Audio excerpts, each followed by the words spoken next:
Seja bem-vindo, seja bem-vinda. Bom dia, boa tarde, boa noite para você.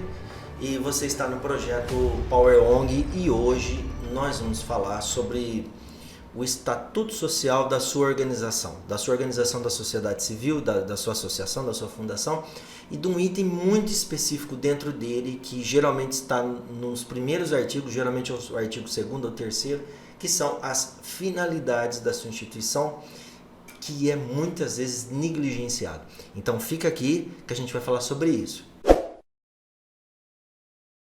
Lembrando que você está assistindo um vídeo que faz parte do projeto Power ONG, um projeto de minha autoria que tem a principal tarefa de falar sobre sustentabilidade para o terceiro setor, mas não é qualquer tipo de sustentabilidade não, viu? É a sustentabilidade rápida e duradoura. Então fica atento.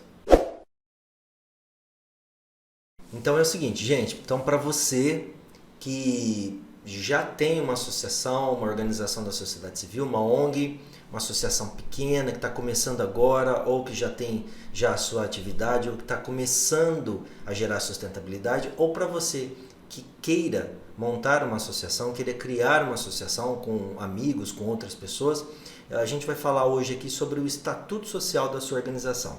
Ele é o documento mais importante dentro de uma associação.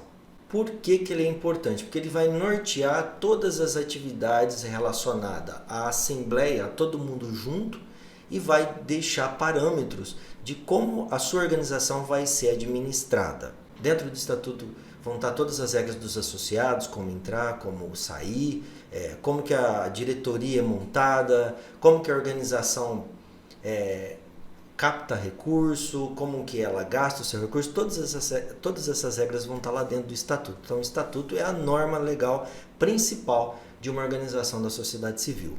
Mas tem um item dentro dela que geralmente está no começo do estatuto, que são as finalidades da instituição. E esse artigo é muitas vezes negligenciado, pouco desenvolvido e prevê pouquíssimas coisas, né? Então aí na hora da sua organização for buscar um projeto por leis de incentivo, vai começar a dar problema, porque hoje a maioria das leis de incentivo exigem um CNAE, que é a atividade principal ou secundária que a sua organização foi registrada lá na Receita Federal exerce. E para a Receita Federal reconhecer que você, por exemplo, tem uma atividade cultural ou esportiva, você precisa ter esse CNAE dentro do seu cadastro de pessoa jurídica, lá no seu cartão de CNPJ. E para que isso aconteça, há uma necessidade, há uma exigência legal que você preveja essas atividades dentro do seu estatuto. E onde você vai prever tudo isso? No artigo 2 ou 3, que são as finalidades da sua instituição. Então a gente vai estar falando especificamente desse artigo. Então vamos lá. Então, só para você entender melhor, o estatuto ele vai prever todas as situações gerais que a sua organização vai passar. Então, a ideia é que ele vai prever todo o seu funcionamento, toda a sua estrutura administrativa também. Todo o direcionamento que a sua organização tem que ter, como que é feito a receita da sua organização, as previsões de como o recurso entra, como o recurso sai. Mas além disso, há essa necessidade das finalidades, que seriam a missão da sua organização. Então, dentro do estatuto, está elencado legalmente, né, falando aqui, utilizando-se o Código Civil atual. Então, dentro do seu estatuto vão estar lá dentro a denominação, os fins, que é o que a gente vai falar hoje, a sede da sua associação, onde que ela se localiza, os requisitos de admissão, exclusão e demissão dos associados, direitos e deveres dos associados. Deixa eu pegar minha colinha aqui. O modo de contribuição e o funcionamento dos órgãos deliberativos, extremamente importante, a Assembleia Geral, a diretoria, o Conselho Fiscal, qual o papel deles, qual o tempo deles, como que o membro associado pode acessar essa diretoria, como que ele pode fazer parte dessa diretoria ou desse Conselho Fiscal, qual o modo de gestão administrativa da organização, está tudo dentro do estatuto. E aí nós caímos aí nas finalidades da sua instituição. Eu sempre encarei esse artigo, as finalidades da instituição, não somente com o que a associação vai realizar o seu escopo principal. Mas as finalidades, ela tem que definir mais coisas. Ela tem que definir, além disso tudo, a missão da sua organização. Qual que é a visão da sua organização. Tem que estar tudo aí dentro, cara. Tudo aí dentro. E eu vou te dar um caminho bem fácil de você pensar nisso, abordando 3 itens. Vamos lá comigo. Então é o seguinte, com o marco regulatório das organizações da sociedade civil, a lei número 13.019 de 2014, já começou a aparecer uma previsão legal extremamente específica que diz assim, lá no artigo 33, inciso 1º da lei 13.019, que visa, ele dá esses exemplos, objetivos, as instituições do terceiro setor, as organizações da sociedade civil, elas têm que ter objetivos voltados à promoção de atividades e finalidades de relevância pública e social. Então, o marco regulatório das organizações da sociedade civil, eles trouxeram isso para nós. E isso tem que ser demonstrado dentro do artigo da finalidade. Então, não é só apresentar as atividades da organização, como que a organização vai agir, mas também apresentar finalidades de relevância. E para isso, quando eu vou orientar os meus clientes nas minhas consultorias ou mentorias, eu sempre divido as finalidades em 3 quesitos. Então, dentro das finalidades, você tem que definir qual é o seu público, qual é a sua causa e quais são as suas atividades, os seus serviços, a sua oferta. Você definiu esses 3 quesitos nessa sequência, vai ficar muito lógico para quem está lendo o seu estatuto entender o que a sua instituição, para quem a sua instituição foi feita, para que e para quem, qual é a causa que você defende e como que você age para atender esse público fazendo aquelas atividades específicas. Então, é super bem estruturado dessa forma. Então, fica aqui comigo que eu vou te dar uns exemplos muito práticos. Então, primeiro aqui, o público. Qual que é o público que você atende? Eu não estou falando só de gente aqui não, tá? Eu não estou falando só de homens e mulheres. Eu estou falando também, por exemplo, sobre meio ambiente, sobre defesa dos animais, sobre tudo, entendeu? Então, qual que é o público que você vai atender? Isso precisa estar muito especificado no seu estatuto. Então, por exemplo, alguns exemplos.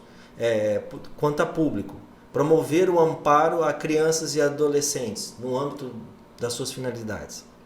Promover o amparo à pessoa idosa.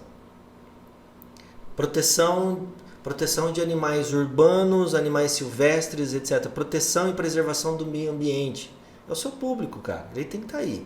Você tem que estar falando sobre ele. Até porque depois, quando você for registrar a sua organização nos conselhos, por exemplo, o Conselho dos Direitos da Criança e do Adolescente, o Conselho da Pessoa Idosa, o Conselho de Defesa e Proteção, o Conselho da Igualdade Racial, isso tem que estar aí.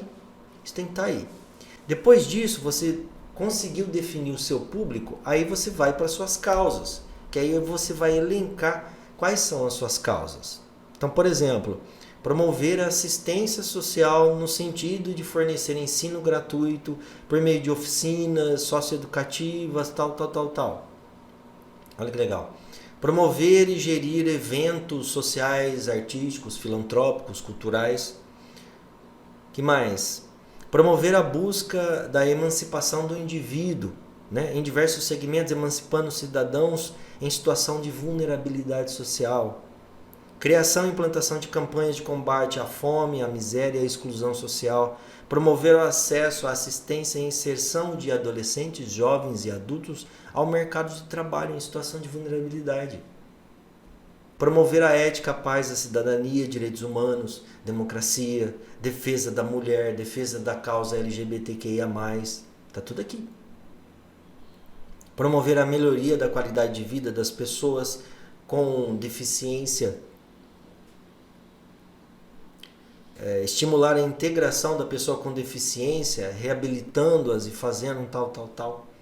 Colaborar com o processo de emancipação e resgate social. Promover a cultura musical através de orquestras, através de formação musical.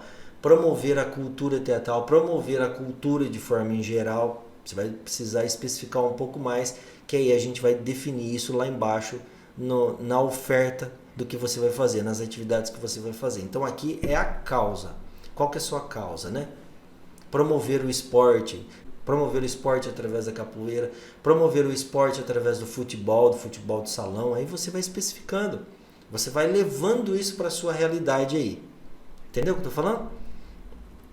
E aí, por fim, você vai entrar num terceiro quesito, que é as atividades que você vai realizar, que é o serviço. E aí, tudo que você colocou de causa tem que estar lançado aqui embaixo, porque é por aqui que a Receita Federal vai colocar os quinais e vai aprovar os quinais que você indicou lá para ela. Então não adianta, por exemplo, você colocou lá como causa defesa da cultura. Aí aqui embaixo nas atividades você não elencou nada, só elencou promover a defesa da cultura. Mas de que forma você vai fazer isso? Tá, sua causa eu entendi, a gente entendeu, o governo entendeu, as pessoas entenderam, a sua causa é defesa da cultura, um exemplo. Mas o que você vai fazer para que isso aconteça? É aqui agora nessa terceira parte. Então, exemplos que eu elenquei aqui que eu gosto muito. Então, por exemplo, exemplos de atividades, de serviço, de oferta. Isso tudo dentro do artigo sobre as finalidades da sua instituição. Não esquece disso. Então, olha lá, ó, promover cursos profissionalizantes em geral, de inclusão profissional, para adolescentes, para jovens, o sistema de aprendizagem aqui, por exemplo. Assegurar ao adolescente e aos jovens condição de capacitação profissional, realizar serviços de capacitação e orientação profissional inteiramente gratuitos. Isso tem que estar linkado aqui também. Proporcionar a prática de esportes em geral. Que mais? Incentivar estudos e pesquisas ou desenvolvimento de tecnologias alternativas. Promover a educação e a saúde por meio de ações quanto aos males causados pelo consumo de drogas. Esse aqui eu gosto muito e se você puder ouvir e escrever, ele vale muito a pena, porque ele vai abranger várias áreas, ele vai prever os segmentos mais importantes dentro de cada área. Fica comigo. Ele está aqui dentro das atividades que a sua organização vai fazer ou pode fazer dentro da oferta, que é manter cursos e oficinas de diversas categorias e especialidades para atender a todo o seu público, que foi definido lá em cima, tá? Seja nas áreas de cultura, e aí eu vou especificar, ó, ensino de música, ensino de artes visuais, ensino de artes literárias, ensino de teatro, ensino de dança, ensino de cultura tradicional, ensino de cultura de matriz africana, 3 pontinhos, aí você adequa aí. Seja nas áreas esportivas, ensino esportivo, ensino de educação física, incentivo para o desporto, para as competições, você coloca aí. Seja nas áreas de meio ambiente, como conscientização e preservação, seja na área educativa, através de cursos profissionalizantes, cursos de idiomas, cursos de informática e etc. E seja na área, por exemplo, de turismo e hotelaria, esse daqui é um modelo que eu apliquei lá em Olímpia, que é a capital nacional do folclore, que é a terra onde eu moro hoje, que é uma cidade incrível. Se você não conhece, dá uma visitada aí, que tem os parques aquáticos, é uma instância termal, e aqui é a capital nacional do folclore, que é muito lindo. Então tem bastante trabalho aqui com grupos folclóricos. Então isso é o principal que você tem que estar entendendo dentro das finalidades da sua organização. E não vai ser só uma transliteração do que você quer ali no papel não, tá? Então você tenta colocar dentro das finalidades ações que você vai fazer. Às vezes são finalidades que você não executa hoje ainda, mas pense nelas, né? Eu encontro às vezes várias instituições, por exemplo, que querem implantar só o sistema de aprendizagem. E eu sempre recomendo para o estatuto ele ser mais amplo. Olha, coloca que preveja já alguma atividade cultural, alguma atividade esportiva. Não queremos isso e tal. Mas isso futuramente é uma forma de recurso que você pode estar recebendo. Então, mas eu não tenho pretensão que a minha organização seja cultural. Tudo bem, mas por exemplo, a parte de literatura, de biblioteca, que seria muito vantajoso, um diferencial para o seu aluno, jovem aprendiz na sua organização, poderia, por exemplo, ser um projeto cultural. Né? Um projeto de aulas extras de música para montar uma banda marcial, uma fanfarra com seus alunos do sistema de aprendizagem. Ou, por exemplo, montar uma atividade esportiva com os alunos do sistema de aprendizagem. Eu estou falando aqui só do sistema de aprendizagem, mas às vezes entra em várias outras instituições. Né? Então, instituição que tem lá finalidade de proteção ambiental. Cara, você definiu o seu público ali. Eu não tenho público, né? Eu ouço às vezes isso. Meu público é a defesa do meio ambiente. Não, não é assim. Você vai ter um público, você vai direcionar a sua ação para algum público. Ah, nós vamos direcionar a nossa ação para todos os públicos. Tudo bem, então coloca aí. Coloca aí.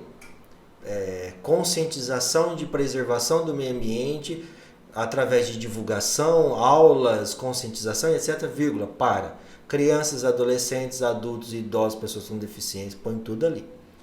Porque uma hora você pode acessar, por exemplo, o Conselho Municipal dos Direitos da Criança e do Adolescente para propor um projeto de conscientização ambiental. Né? Entende? Para replantio, por exemplo. Então, sempre há alguma forma de você buscar esse recurso. Então, a gente precisa abrir esse leque de opções e focar nisso, né? Se atentar para isso. Certo? Então, hoje a gente falou sobre as finalidades do Estatuto, um artigo muito específico, muito importante, que a maioria das organizações deixam de lado, tem receio de colocar aquele monte de atividades. Eu sempre priorizo muito as finalidades mais abrangentes, mais híbridas. Você não precisa engessar a sua instituição. Se você ainda não consegue realizar todas aquelas atividades que estão ali, tudo bem, mas uma grande parte você realiza.